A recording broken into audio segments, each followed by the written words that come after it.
desde Mar del Plata, Costa Atlántica Argentina,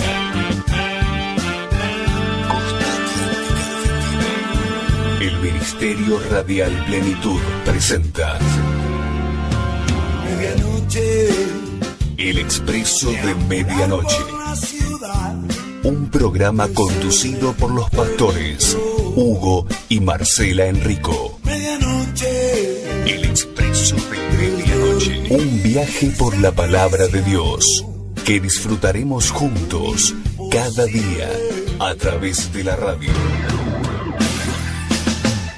El Expreso de Medianoche promete llegar justo a tiempo.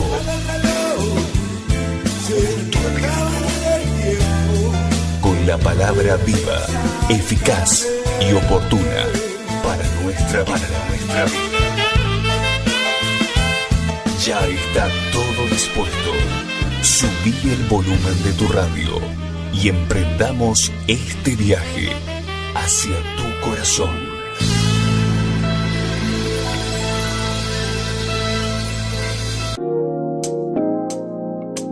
Muy buenas noches a todos. A partir de este momento compartimos una nueva misión de El Expreso de Medianoche. De lunes a viernes le damos la primera hora del Día del Señor y escuchamos una palabra a cargo del pastor Enrico.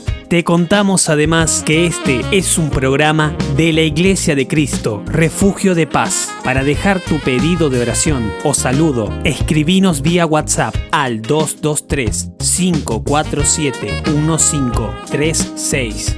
Encontranos en nuestras redes sociales, en Facebook como El Expreso de Medianoche Radio, en Instagram @El Expreso de _medianoche y en YouTube como El Expreso de Medianoche Radio MDP. Quédate con nosotros, este viaje recién inicia.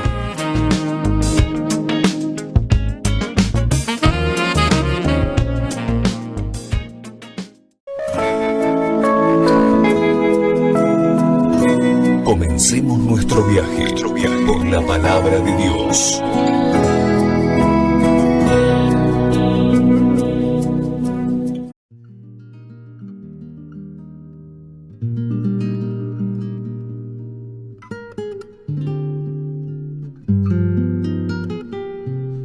Ezequiel capítulo 30, versículo 6. Así ha dicho Jehová: también caerán los que sostienen a Egipto y la altivez de su poderío caerá. Amén. Cuando la Biblia nos habla de Egipto, recuerden bien que esto es figura de este mundo, ¿verdad? Egipto es figura de este mundo, del sistema de este mundo, en donde vos y yo tal vez pasamos mucho tiempo hasta que llegamos a Cristo y entramos en una novedad de vida, en un tiempo nuevo, ¿verdad? Pero lo que tenemos que entender con todo nuestro corazón es que hay dos reinos. Está el reino de las tinieblas y el reino de la luz, el reino del Señor. Si no estamos con Cristo ni estamos en el reino de la luz, ¿dónde estamos? Nos cuesta por ahí admitirlo, pero estamos en el otro reino, en el reino de las tinieblas. El reino de las tinieblas tiene, como todo reino, tiene sus autoridades, ¿verdad? Y tiene sus leyes, y nosotros inconscientemente tal vez no practicamos ninguna religión, ningún culto, nada de nada. Tal vez no leíamos ni siquiera la Biblia, pero estamos sometidos bajo esas leyes, sin ni siquiera notarlo. Porque hoy muchos de nosotros advertimos, nos damos cuenta de que éramos simplemente esclavos del enemigo en el pasado. Porque yo no sé si a usted le pasó, pero lejos de Cristo, el diablo nos usaba. Amén. Y nos usaba a su antojo. Y hacía de nosotros escarnio lo que él quería y luego se burlaba de nuestra vida. Ahora, hemos dejado atrás el reino de las tinieblas porque aceptamos a Cristo en nuestro corazón y hemos dado un paso hacia la vida. Hemos dado un paso hacia la verdadera vida, hemos dado un paso al reino de la luz, al reino de nuestro Señor, donde también hay autoridades. Y esto es muy importante entenderlo. Hay un rey, que es rey de reyes y señor de señores. Es el que rige autoridad sobre este reino y sobre el cual nosotros distintas funciones, distintos somos cada uno, pero de alguna manera tenemos que entender que somos súbditos de Él. Y esta visión muchas veces cuesta entenderlo, porque fíjense, nuestro Señor Jesucristo en un momento confrontó a los religiosos de la época y los llamó esclavos. Y ellos se pusieron mal, se enojaron, porque dijeron, pero es como nosotros somos hijos de Abraham, nosotros no somos esclavos de nadie.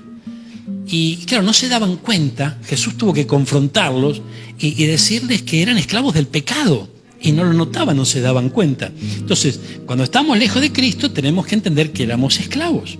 Hoy también somos esclavos, pero hay una gran diferencia, porque somos esclavos de nuestro Señor por amor, no por opresión, no por temor, ¿verdad? No siendo engañados, ¿verdad? Porque vos y yo pensamos que éramos libres, ¿no? Y sin embargo el enemigo se enseñoreaba de nuestra vida. Entonces, cuando llegamos y conocemos la luz de Cristo, nos damos cuenta de que no éramos libres nada, sino que lamentablemente estábamos en una cárcel, ¿verdad? Con puertas abiertas, pero cárcel al final, porque vos y yo no podíamos salir adelante. Entonces, volviendo al libro de Ezequiel, vamos a ver aquí que hay una palabra para Egipto. Es Egipto que tenía poderío, es Egipto que tenía altivez y que también tenía una autoridad. Si hablamos de Egipto como el mundo, ¿quién será la autoridad de este mundo? Es el príncipe de este mundo. Es el enemigo de nuestra alma, ¿verdad?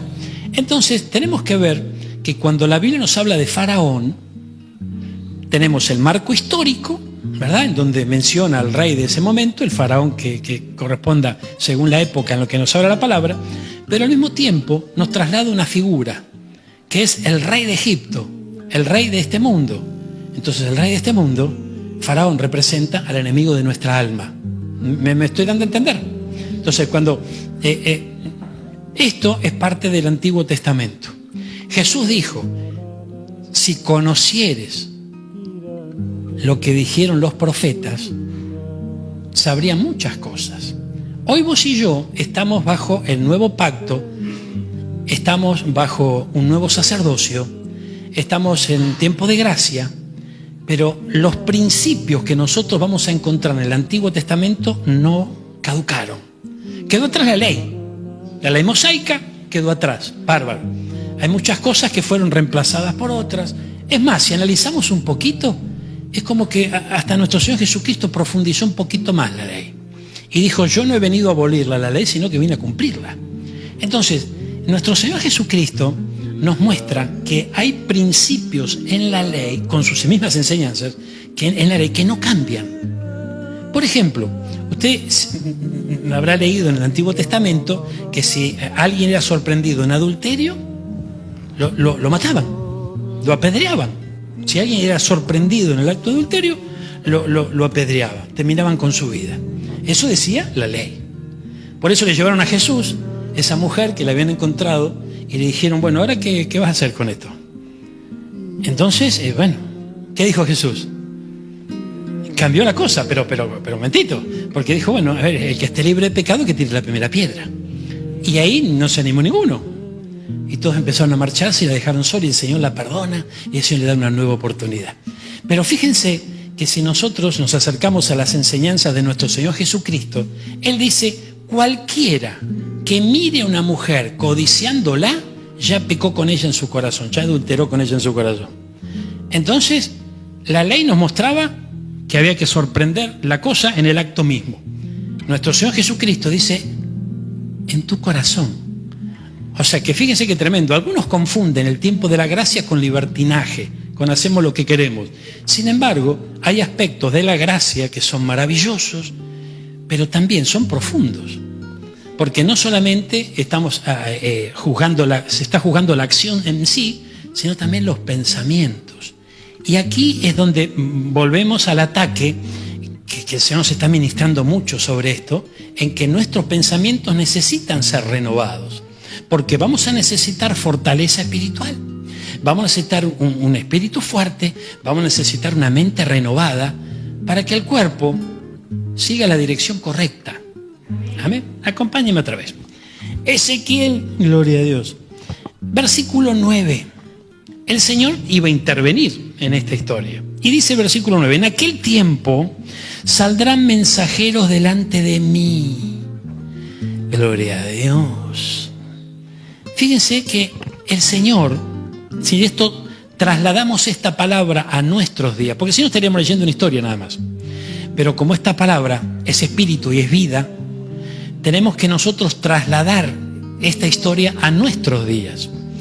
Y es interesante porque si la Biblia nos habla de Faraón, nos habla del enemigo. Si la Biblia nos habla de Egipto, nos habla del mundo. Si la Biblia nos está hablando en aquel tiempo o en aquel día, se refiere a los días postreros, a los últimos tiempos, trasladando el antiguo pacto, ¿verdad?, los principios del antiguo pacto a este tiempo. Entonces, en este tiempo que vos y yo estamos viviendo, el Señor va a enviar mensajeros. Va a enviar mensajeros. Obviamente, ¿no? El diablo también los manda. Ahí es donde nosotros tenemos que discernir de dónde viene el mensajero. Pero bueno, ese ya sería harina de otro costal. Después podemos avanzar sobre ese tema. Pero vendrán mensajeros, gloria a Dios. Y dice el versículo 10, así ha dicho Jehová el Señor, destruiré las riquezas de Egipto por mano de Nabucodonosor, rey de Babilonia.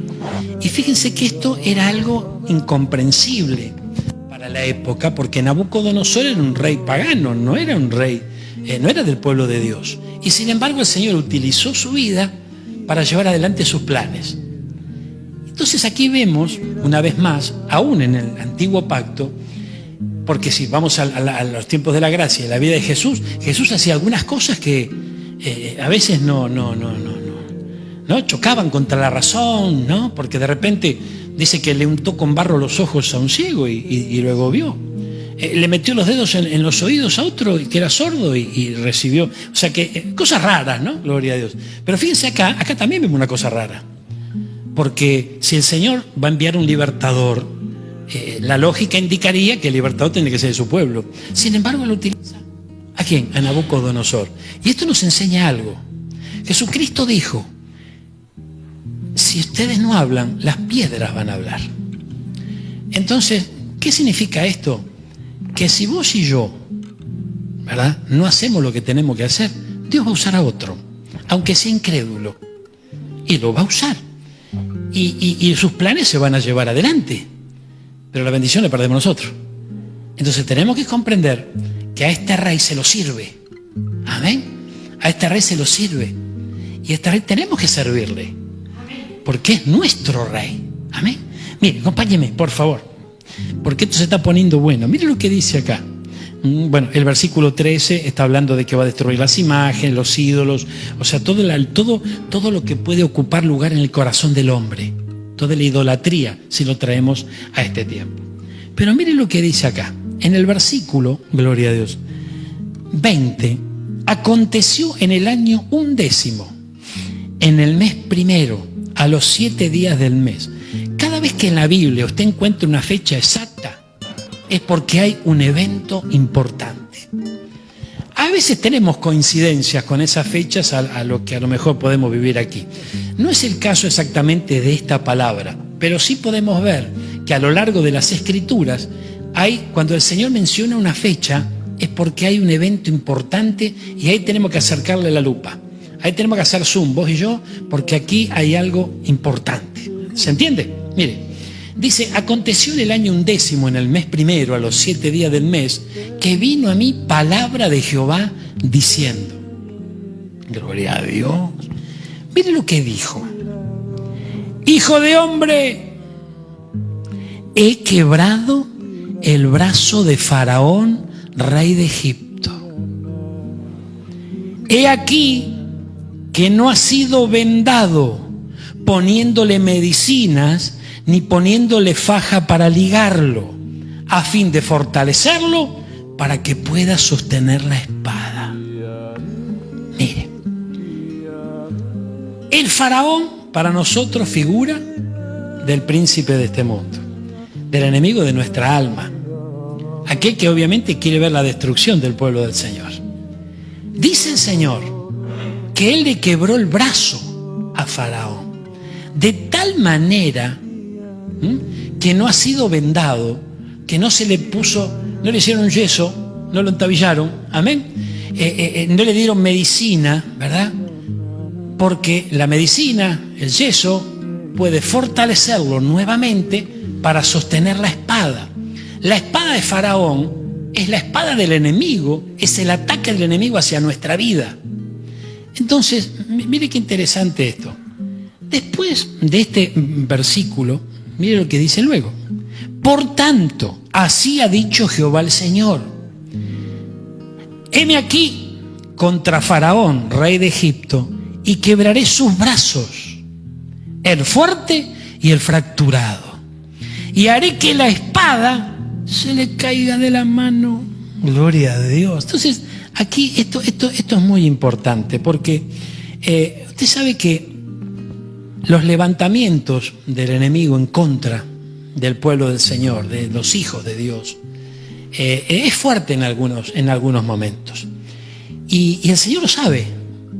Ahora, hay momentos, como yo creo con todo mi corazón, que es lo que estamos viviendo hoy, en que el Señor quiebra los brazos de Faraón. ¿Qué significa quebrar los brazos de Faraón? Quitarle autoridad sobre sus hijos, ¿verdad? Dejarlo inoperante, que no pueda seguir avanzando. Y es interesante lo que menciona, porque lo que dice, habla de un brazo fuerte, pero habla de un brazo fracturado. Y dice que le quebró los dos, de manera que no pueda de ninguna manera sostener la espada. Entonces, el brazo fuerte tiene que ver con esos levantamientos y ataques de parte del enemigo hacia nuestra vida de manera fuerte. Pero el fracturado, yo creo con todo mi corazón que tiene un significado muy importante. Porque ha habido muchas oportunidades en donde muchos de nosotros quisimos levantarnos, quisimos comenzar un tiempo nuevo, quisimos tomarnos de la mano del Señor. Y el enemigo se levantó, muchas veces nos hizo algún tipo de daño, pero el Señor intervino y le fracturó ese brazo. Pero no quedó fuera de juego en un 100%. Quedó con el brazo fracturado. ¿Y qué pasa cuando un brazo fracturado? Obviamente pierde la fuerza en el momento, pero después se recupera. Aquí hay un accionar de parte del Señor en donde le quiebra los dos brazos y no le da medicina, no le da yeso, no le pone una tablilla, nada. O sea que la acción del Señor hacia el enemigo, hacia el rey de Egipto, es para que definitivamente suelte y no pueda seguir teniendo en su mano la espada para seguir avanzando en contra del pueblo del Señor. ¿Cuántos están entendiendo esto? Ahora mire. Ay, Señor amado. Fíjense, el faraón, el enemigo de nuestra alma, hace instante mencionábamos que nos esclaviza. Y esto es interesante comprenderlo, porque ¿de qué manera nos esclaviza? Todo el accionar del enemigo en esta temporada está encubierto. Y hay que discernirlo. Están aquellos que le echan la culpa al diablo de todo, ¿verdad? Y están aquellos que ni siquiera le prestan atención. Entonces, pero tenemos que discernir por la guía del Espíritu Santo cuándo interviene y cuándo no interviene. Ahora, fíjense, el enemigo esclaviza. Te esclaviza a través, no sé, de las drogas, a través de los vicios, a través te esclaviza de tal manera que no te deja ser feliz, te hace presa de la ira. Bueno, tiene tantas artimañas en donde muchas veces nos envuelve y nos hace caer. Pero la palabra que el Señor nos está dando hoy dice: yo quebraré sus brazos, el fuerte y el fracturado. Y es importante, esto lo escribió Ezequiel. Esto fue trasladado hace muchos años atrás y el Señor fue librando de la mano del enemigo a todo aquel que realmente identificaba la espada de Faraón. Porque usted sabe que cuando el pueblo salió en libertad, algunos se quedaron. Algunos de Egipto se fueron con ellos y otros se quedaron. Cuando fueron tomados por Babilonia, conquistados por Babilonia, llegó un momento, pasaron 70 años y el Señor los liberta. Le da un tiempo de libertad. Y algunos no se fueron de Babilonia, se quedaron. Porque, no sé, a lo mejor desarrollaron sus vidas, qué sé yo, se casaron con una Babilonia, se empezaron sus negocios, se acomodaron a esa vida, a ese sistema, que para nosotros era un sistema, el sistema de este mundo, y se acomodaron ahí. Ahora, lo que le pasó al pueblo, dice el apóstol Pablo, no yo, no nosotros, que es un ejemplo para nosotros. Entonces, el riesgo nuestro es acomodarnos al sistema de este mundo. Esto es muy importante entenderlo, porque ¿qué sería el creyente acomodándose al sistema de este mundo? Y el creyente que no piensa en la libertad que Cristo ya le dio, sino que, bueno, no olvidemos que muchos de aquellos que salieron en libertad de Egipto nacieron en esclavitud, porque estuvieron 430 años en Egipto. Obviamente que ninguno nació libre. Para ellos ser esclavo era algo normal, aunque tenían las enseñanzas de las otras generaciones que fueron pasando, que les fueron trasladando, y les hablaba de la llegada de un libertador. Entonces había una, aunque sea pequeña, llamita de esperanza en el corazón. ¿Cómo la tenés vos? ¿Cómo la tengo yo?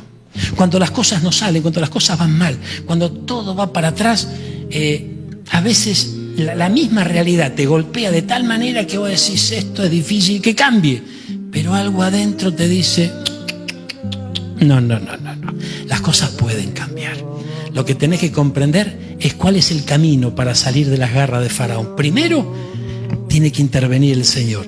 Vamos al libro de Éxodo, y cuando se presenta Moisés a reclamarle la libertad del pueblo a Faraón, Faraón no lo dejaba ir. Entonces empezaron a aparecer señales de parte del Señor, ¿verdad? Y fíjese que es tremendo, porque la última señal, estamos hablando de las 10 plagas de Egipto, las últimas señal fue fuerte, la muerte de todos los primogénitos de Egipto. Impresionante. Ahí Faraón soltó. Ahora fíjense que es tremendo, porque si nosotros vamos viendo en la Biblia las distintas plagas que llegaban, o sea, cómo el Señor presionaba a Faraón para que suelte al pueblo, vemos que en algunas se la vio mal el Faraón, y medio como que, bueno, vayan a adorar a su Dios, pero vayan los varones nomás. Déjenme a los chicos, déjenme a las mujeres. Después los vienen a buscar, pero regresen. O sea que cedía por la presión, pero después la convicción de que tenía que seguir esclavizando al pueblo y tenerlo en dura servidumbre, avanzaba. Entonces, el enemigo de nuestra alma nos quiere tener en servidumbre, nos quiere esclavizar. Es muy importante entenderlo esto. Pero todo esto está encubierto.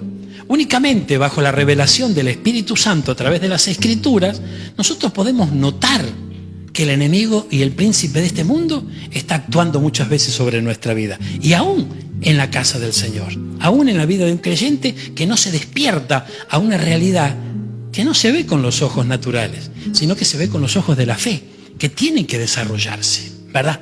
Entonces, el Señor dice, no va a poder sostener la espada. No va a poder sostener la espada.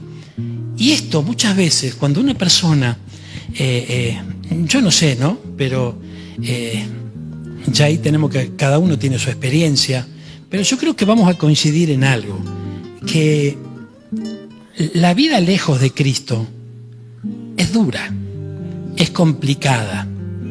Y a algunos la vida les sonríe y no sé, pero la mayoría se les muere de risa, no es que se sonríe, amén, sino que el diablo se encarga de darnos duro y darnos golpes bajos.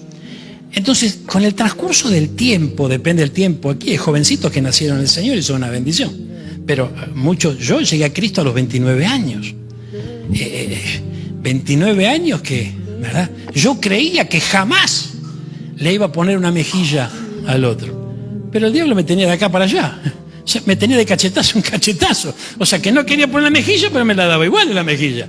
Entonces, y uno se va acostumbrando, se acostumbra al sufrimiento, se acostumbra al dolor, pero tenemos aguante. Y como tenemos aguante, aguantamos. Aguantamos hasta que un día explotamos. Gloria a Dios. Y claro, un día explotamos.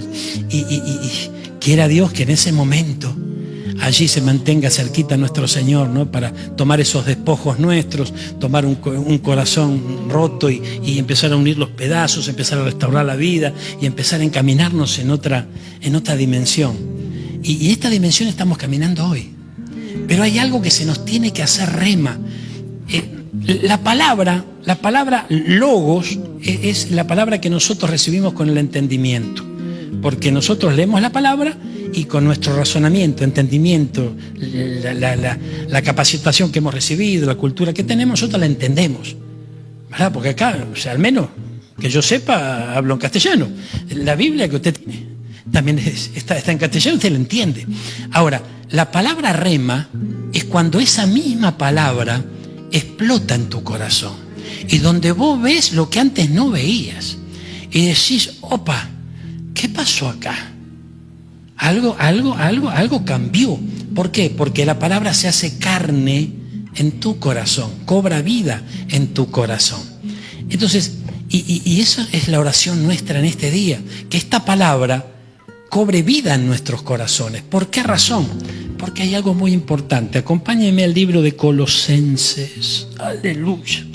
En el libro de Colosenses, hermano mío, usted ya sabe que Ezequiel habló y dijo, gloria a Dios, por mandato del Señor, que el Señor le quebró ya los brazos a Faraón. Gloria a Dios. Pero mire lo que dice Colosenses.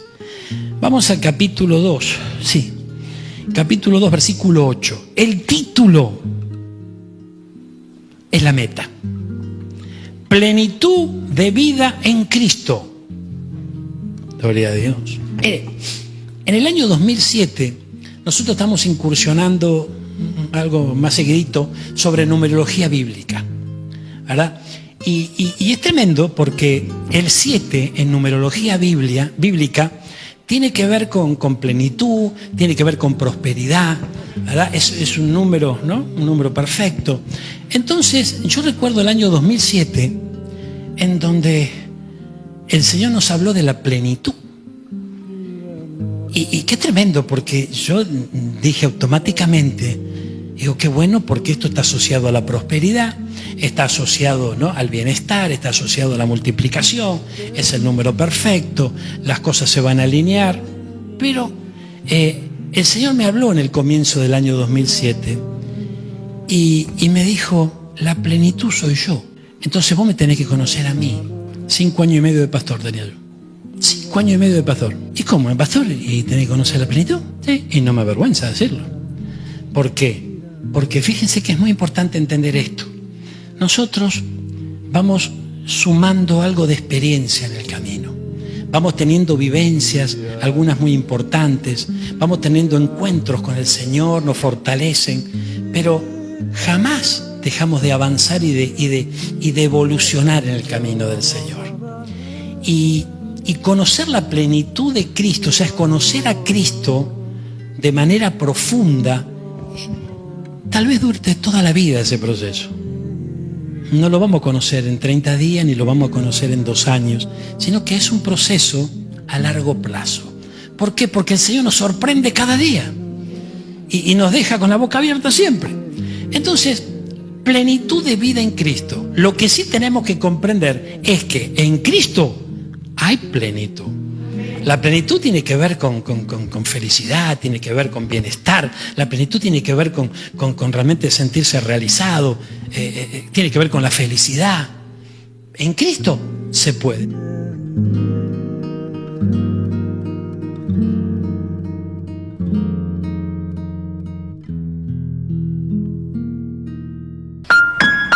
El Expreso de Medianoche. Quédate con nosotros. El viaje continúa.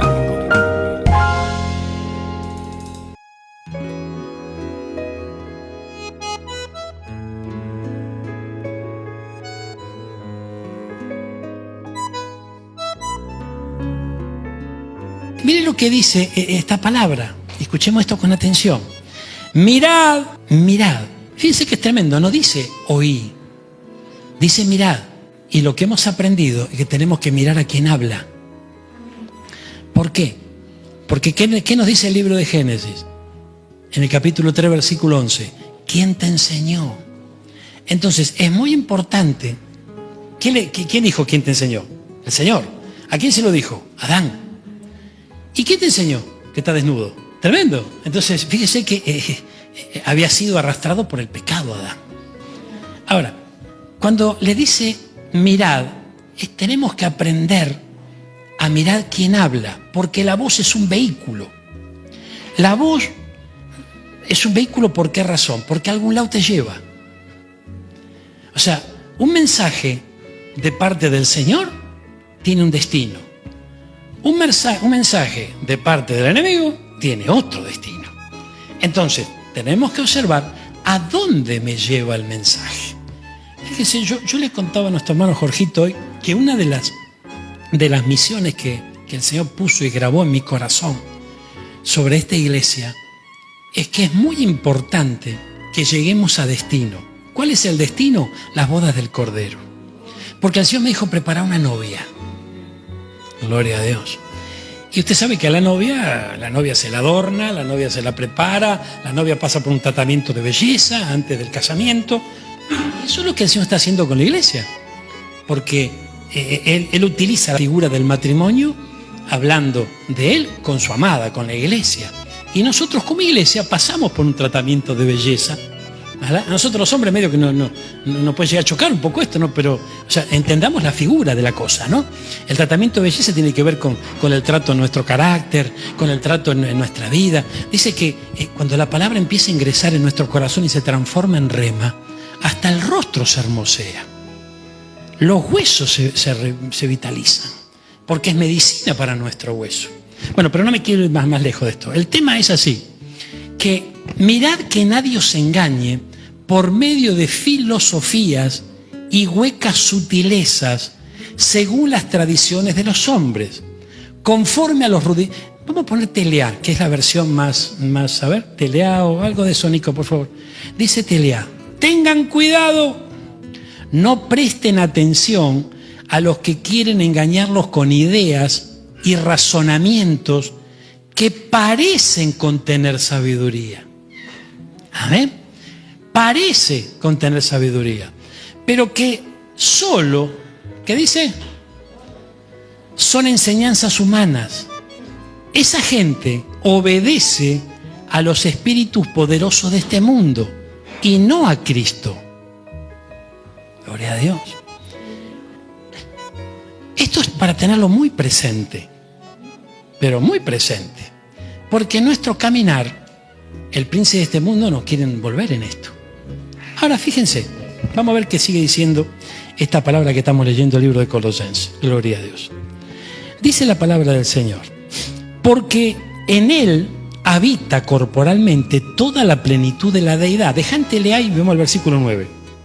Gloria a Dios. Miren, Cristo es completamente igual a Dios. Amén.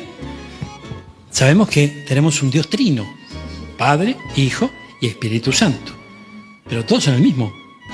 Amén. Ahora, y reina sobre todos los espíritus que tienen poder y autoridad. Nosotros tenemos que saber que sobre esta tierra hay espíritus que tienen poder y autoridad y que obviamente encubiertamente accionan sobre la humanidad. A ustedes no les hace falta nada porque están unidos a Cristo. Es muy importante esto, por favor. Mire, fíjese que de alguna manera, tenemos que entender algo. Cristo no es una religión. A mí me preguntan a veces, ¿vos sos evangélico? Y yo francamente no le presento un sí rotundo. A veces, para que nos identifiquen, bueno, como iglesia evangélica tenemos que hacerlo. Pero si nosotros ahondamos y profundizamos en la vida de nuestro Señor Jesucristo, Él no vino a formar una religión. Por eso nosotros somos cristianos. Amén. Es más, hay un montón de evangélicos que hicieron tanto lío y nos hicieron quedar tan mal que la verdad a veces hasta da vergüenza decir que somos evangélicos. Amén. Porque ¿qué piensa la gente cuando vos le decís yo soy evangélico? Este me viene a robar la plata, cuidado el bolsillo. ¿No es cierto? Entonces, fíjense que esto es tremendo. Entonces, nosotros somos cristianos. ¿Por qué somos cristianos? Porque seguimos a Cristo. Y Cristo no vino a establecer una religión. Pero las religiones existen sobre esta tierra, pero ¿de dónde provienen? Del hombre. El hombre es el que establece las reglas, el hombre es el que establece, ¿no?, los estatutos, lo que establece toda la forma de manejarse dentro de un marco religioso. Cristo no hizo eso. Al contrario, es como que rompió contra la religión. Algunos lo malinterpretan y dicen, como Cristo no vino a imponer una religión, yo estoy en contra. ¿Y viste lo que están en contra de todo? Como Calabró, el contra. ¿Viste? En contra de toda la religión, en todo contra, y termina estando en contra de todo lo sagrado. Pero de veras, no de una imagen sagrada, ¿verdad? Fíjense, la tumba de Mahoma, ¿sabe cómo está? Llena. La tumba de Mahoma está llena. La tumba de José Smith, si revolvemos un poco, algo debe quedar, ¿verdad? Y así sucesivamente. Si vamos a la tumba de Cristo, está vacía. Es el único Dios que venció el espíritu mayor de esta tierra, que es el espíritu de muerte. Él en la cruz del Calvario venció a la muerte. Y de esto yo te quiero hablar hoy. Mire, porque mire lo que dice acá, gloria a Dios. Mirad que nadie nos engañe, gloria a Dios. Dice, vosotros estáis completos en Él, porque es la cabeza de todo principado y potestad. En Él también fuiste circuncidados con circuncisión no hecha a mano. Recuerden que estamos leyendo Colosenses. ¿Quién escribió Colosenses? El apóstol Pablo. Le hablaba al pueblo hebreo y muchos estaban circuncidados y otros no. Pero como estamos en los tiempos de gracia, la circuncisión de estos días no es la circuncisión de la carne, sí el principio. Porque si analizamos un poco, la circuncisión era una señal, ¿verdad? Y se desechaba el prepucio del varón, se desechaba la carne. Eso es una figura para estos días. Entonces, la circuncisión hoy, para nosotros, es en el corazón. La circuncisión hoy es en el oído. Porque el oído tiene que ser circuncidado, tiene que salir la carne del oído. Algunos dicen, tengo cera nomás, pastor. Bueno, pero aparte de la cera tiene que salir la carne. ¿Por qué? Porque si nosotros estamos acostumbrados a oír los designios de la carne, estamos acostumbrados a la ley de esta tierra, de este mundo, a las costumbres de este mundo, a las palabras de este mundo. Cuando el Señor nos envíe su mensaje o nos envíe su mensajero, no lo vamos a entender. Pero distinto es cuando nosotros le abrimos el corazón a Cristo y es el Espíritu Santo el que actúa. Dice la palabra de Dios. Versículo 12. Sepultados con Él en el bautismo. ¿Cómo? Gloria a Dios. Cristo murió, fue sepultado y resucitó al tercer día. Cuando nosotros abrimos nuestro corazón a Cristo, el siguiente paso es el bautismo. Y en ese bautismo, simbólicamente, pero si lo creemos con todo el corazón ocurre, allí en las aguas queda el viejo hombre y sale a la superficie ese nuevo hombre. Un nuevo hombre que como en un nacimiento natural, tiene que ser enseñado. ¿Qué pasa con los bebés? El papá, la mamá le tiene que enseñar, ¿verdad? Y lo tiene que cuidar, lo tiene que guardar. El Señor nos guarda, el Señor nos cuida, el Señor nos enseña a vivir de una manera que no conocemos, porque es un camino nuevo.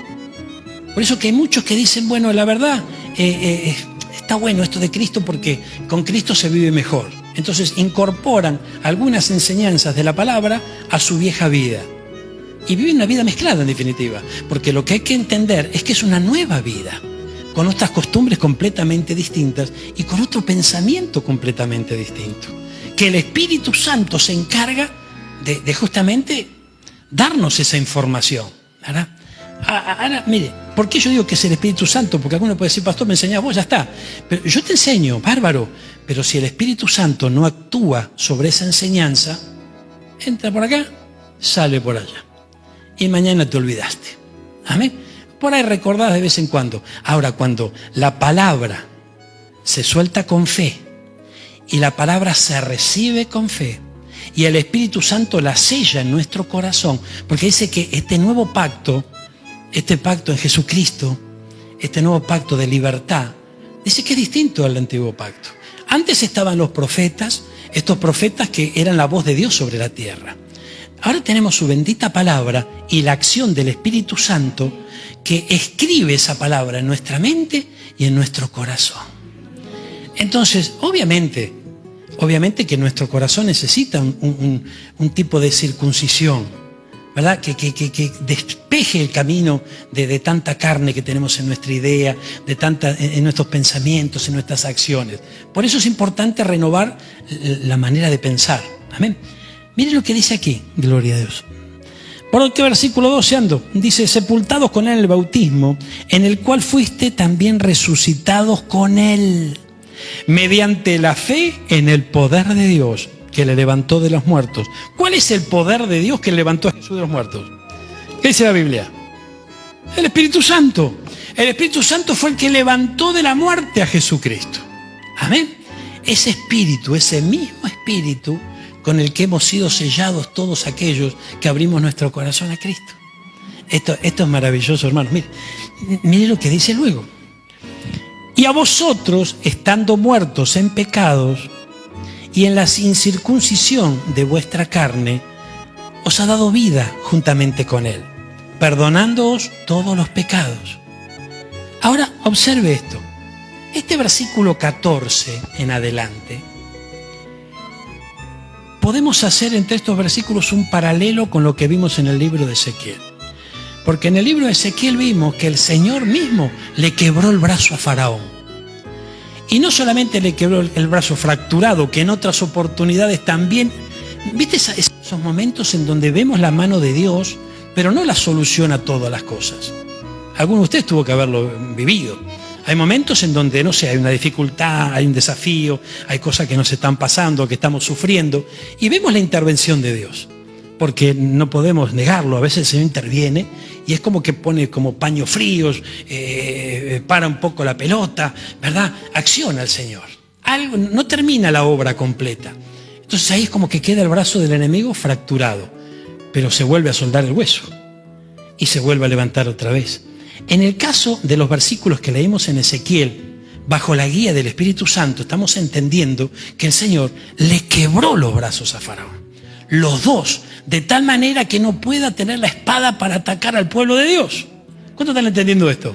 Esto mismo ocurrió en la cruz del Calvario. Mira lo que dice el libro de Colosenses, capítulo 2, versículo 13. Vosotros, estando muertos en los pecados de la incircuncisión de vuestra carne, os dio vida. Versículo 14. Anulando el acta de los decretos que había contra nosotros, que nos era contraria, quitándola de en medio y clavándola en la cruz. Ahora, cuando leemos Ezequiel, estamos viendo una profecía. Cuando leemos esto ya ocurrió. No sé si soy claro. Cuando leemos Ezequiel, estamos leyendo un libro profético, estamos leyendo una profecía. Cuando leemos esto es algo que ya ocurrió. ¿Cuándo ocurrió? En la cruz del Calvario. En la cruz del Calvario, hermano mío, fíjese que aquí hay acciones legales. Muchos no lo entienden así, muchos piensan que esto es un invento de algunos, pero fíjense que aquí, anulando el acta de los decretos, aquí hay una cuestión legal. Ustedes si abordan el libro de Job, ustedes van a notar que algo ocurrió en el cielo. Usted lea el libro de Job, el primer capítulo sobre todo, y usted va a ver que dice que estaban reunidos los hijos de Dios allí con el Señor, entre los cuales estaba Satanás. Entonces, dice que el Señor le dijo a Satanás: ¿no consideraste a mi siervo Job? Es un hombre íntegro, un hombre, ¿no? Y sin embargo él le dijo: bueno, pero ¿cómo no te va a servir? ¿Cómo no te va a ser fiel si vos lo rodeaste de prosperidad? Entonces el Señor le da permiso a Satanás para que toque y se pueda romper el vallado que Dios hacía alrededor de Job. Pero le dijo: no toques su vida, de ninguna manera. Toca lo que tiene, pero a él no lo toques. Bueno, finalmente vemos lo que ocurrió con Job, pero volvemos a repetir, no es el caso de esta noche. Pero, ¿qué quiero decirte con esto? Que hay una cuestión legal. Nuestro Dios, dice la Biblia, que es un juez justo, o sea que Él es juez. El acusador, ¿quién vendría a ser en esta tierra? El fiscal. El fiscal acusa. ¿Y Cristo qué dice la Biblia que es? El abogado defensor, el que intercede.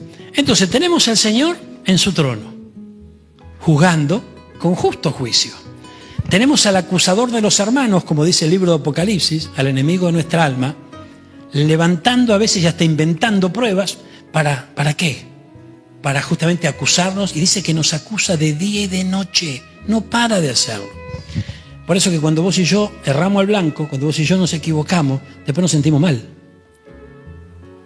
Por ahí, si andamos medio torcidos del todo, se nos pasa enseguida el remordimiento y seguimos haciendo lío. Pero en algún momento te sentís mal, porque ese es justamente donde delante del Señor el diablo te está acusando.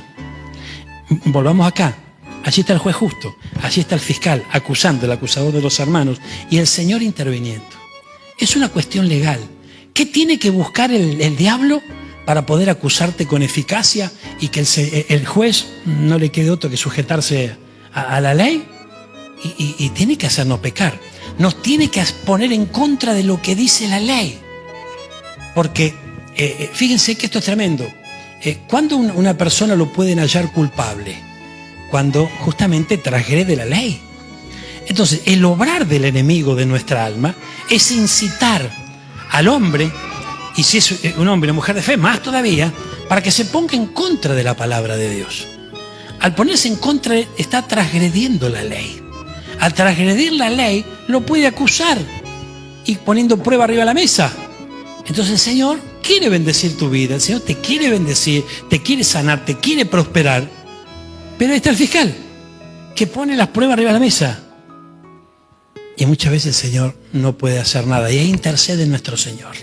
Cuando Él llega a esta tierra, Él muere por vos y por mí en la cruz del Calvario. Y dice que en esa cruz anula el acta de los decretos. Porque en contra nuestro había muchas acusaciones. Cuando vos y yo abrimos nuestro corazón a Cristo, cuando vos y yo lo aceptamos como nuestro Señor y Salvador, esto se hace realidad en nuestra vida. Por eso dice que cuando un pecador se arrepiente, hay fiesta en el cielo. Hay fiesta en el cielo, ¿por qué? Porque la celebración tiene que ver con esto. Se anula estos decretos que maldecían nuestra vida, estos decretos que nos llevaban a la derrota, al fracaso, al dolor. Amén. Dice, ese decreto que había en contra de nosotros, que nos era contraria, quitándola de en medio y clavándola en la cruz. Despojando a los principados, autoridades, obviamente de parte de las tinieblas, a las potestades, los exhibió públicamente, triunfando sobre ellos en la cruz. Para el que crea con todo su corazón en esto y abra su corazón a Cristo, lo va a vivir, lo va a experimentar. Y no solamente lo va a disfrutar, sino que lo va a compartir con muchos. Ahora fíjense, ¿qué significa esto? Tomando como referencia la palabra de Ezequiel que transitamos hace instantes. Que el Señor haya despojado a los principados, tiene que ver con el Señor cortándole el brazo al enemigo. El Señor venciendo al fracturado y venciendo al fuerte, para que no pueda seguir sosteniendo la espada contra nosotros. El Expreso de Medianoche. Nuestra cita en el dial. Al capítulo 5, pero el primero de Samuel. El arca en tierra de los filisteos. Observe esto, hermano. Dijimos que en el Antiguo Testamento vamos a encontrar muchos principios que hoy también tienen vigencia. Cuando los filisteos capturaron el arca de Dios, la llevaron desde Ebenezer hasta Asdod. Y tomando los filisteos el arca de Dios, la metieron en la casa de Dagón y la pusieron junto a Dagón. Dagón era el dios de ellos, un dios filisteo, ¿verdad? O sea, ¿qué hicieron? Vencieron al pueblo de Dios y le robaron el arca. ¿Qué significa para nosotros? El arca simbolizaba la presencia de Dios. Eso es en esos momentos cuando a vos te roban la presencia de Dios. ¿Y quién te la roba? El enemigo. Amén. ¿Por qué? Porque te venció. Ahora, vos tenés que saber que hay un acta que se anuló. Entonces, ¿qué hace el diablo en estos días? Te hace creer que ganó. ¿Qué significa el crucifijo con el Cristo sufriente ahí? Él está diciendo, ahí lo tienen a su Dios, yo lo vencí, lo maté. Amén. Pero vos y yo sabemos que no está ahí, sino que resucitó, que vive y vive para siempre. Y no solamente eso, sino que en la cruz del Calvario exhibió todas las potestades de parte de las tinieblas y públicamente lo hizo. Ahora, muchos no tenían ojos para ver. Muchos lo único que vieron era un hombre junto con otros dos crucificados. Pero a través de los ojos de la fe, con la guía del Espíritu Santo, esta palabra cobra vida en tu corazón.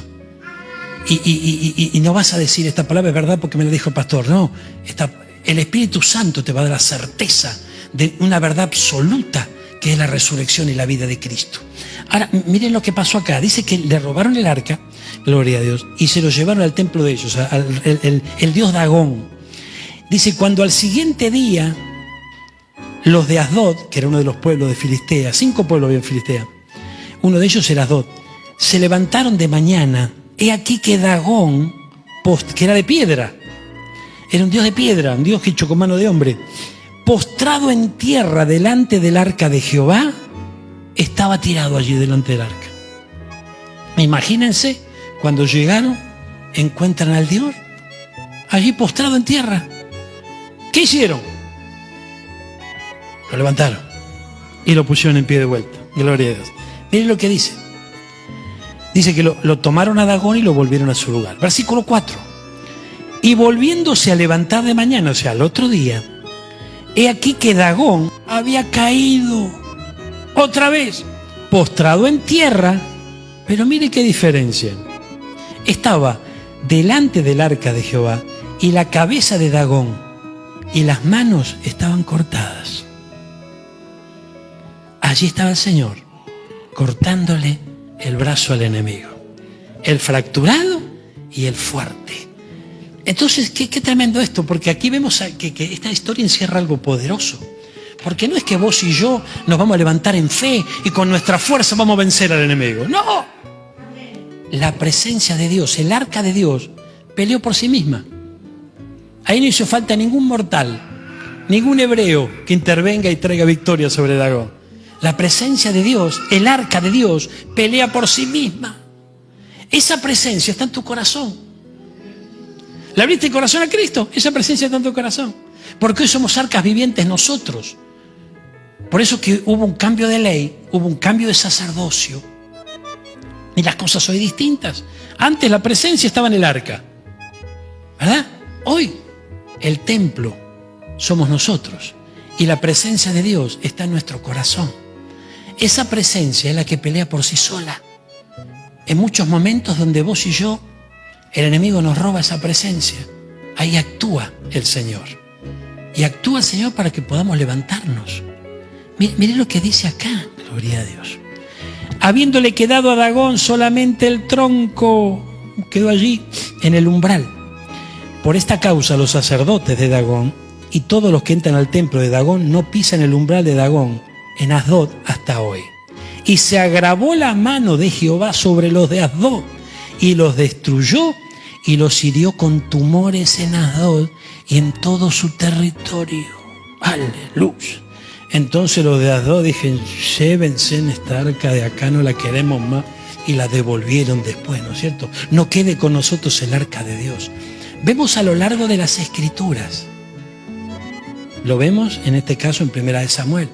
Lo vemos en el libro de Colosenses. Lo vemos en el libro de Ezequiel. El actuar del Señor en favor de su pueblo. Un pueblo que muchas veces termina esclavizado por las fuerzas y las potestades de esta tierra, comandadas por el enemigo de nuestra alma.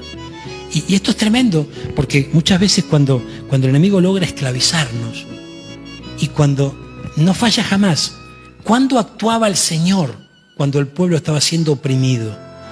Dice que cuando le habló a Moisés, le dijo, yo he oído el clamor de mi pueblo. Cuando vos y yo pasemos por la situación que pasemos, clamamos a Él. ¿Qué dice la Biblia? Clama a mí y yo te responderé. Y la respuesta viene muchas veces sobre Faraón, quebrándole el brazo, el fracturado y el fuerte que sostiene la espada. Sin medicina, de tal manera. ¿Por qué sin medicina? Porque proféticamente estaba hablando de lo que pasó en la cruz. El brazo fracturado en los días de la ley recibía medicina. Pero cuando se da adelante el sacrificio perfecto, ya no hay medicina para el enemigo. Por eso que siendo padre de mentira, nos envuelve con sus mentiras, pero él ya está vencido.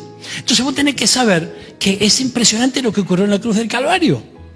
Lo que pasó allí fue tan real que si vos te atreves a creerlo, vas a escuchar hasta el sonido de la espada del enemigo en el suelo. Porque ya no va a poder enseñorearse de tu vida. Pero encubiertamente, hermano, encubiertamente trabaja el enemigo. El enemigo se ríe de nosotros. ¿Saben por qué? Por nuestra ignorancia. No estoy hablando de la capacitación de esta tierra, porque podemos ser universitarios y ser ignorantes de la palabra. De ese tipo de ignorancia hablo. Poder tener sabiduría, pero no terrena, sino la que viene del cielo. Y frente a esa ignorancia que a veces tenemos, el diablo se ríe de nosotros, se mofa de nosotros y juega con nosotros. Pero si vos te levantás en fe, abrís tu corazón a Cristo y comprendés lo que realmente pasó en la cruz del Calvario, porque la imagen que nosotros tenemos, la cultura nuestra, nos muestra a un Cristo allí muerto. No, de ninguna manera, Él no está allí. Él no está allí. Esa tumba está vacía. Esa tumba está vacía. Y hermano, dice que Él resucita y se queda 40 días con sus discípulos. En esos 40 días les dijo: manténganse unidos y esperen la venida del Espíritu Santo, el poder que los va a revestir. Y a partir de ahí se inicia la iglesia de nuestro Señor Jesucristo, una vez que fueron investidos con el poder del Espíritu Santo. Entonces vos y yo necesitamos el poder del Espíritu Santo. Necesitamos ser investidos de ese poder, creer con todo nuestro corazón en ese sacrificio divino y de lo que allí ocurrió.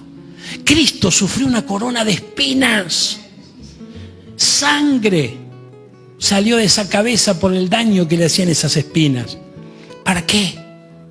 Para que nuestra mente esté libre de todo pensamiento negativo, de todo pensamiento de derrota, de toda esclavitud.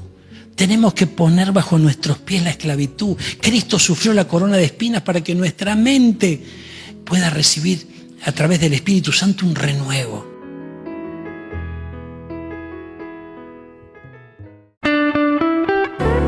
El Expreso de Medianoche recorre la madrugada trayendo un mensaje distinto, una respuesta segura y un desafío. Recorrer cada noche las estaciones del libro más maravilloso de todos los tiempos. La Biblia.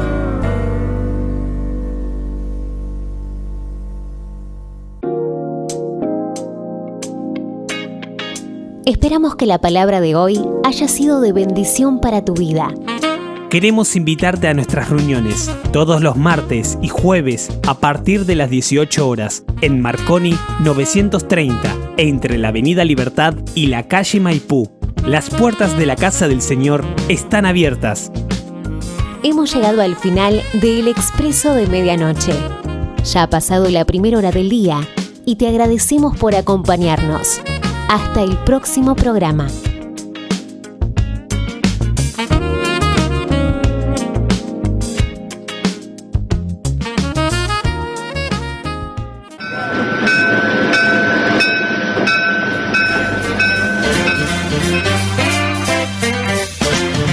Hasta aquí hemos compartido juntos Este es el blues del tren que se va. El Expreso de Medianoche. El tren que se va. Nos despedimos hasta nuestro próximo programa. Llegó porque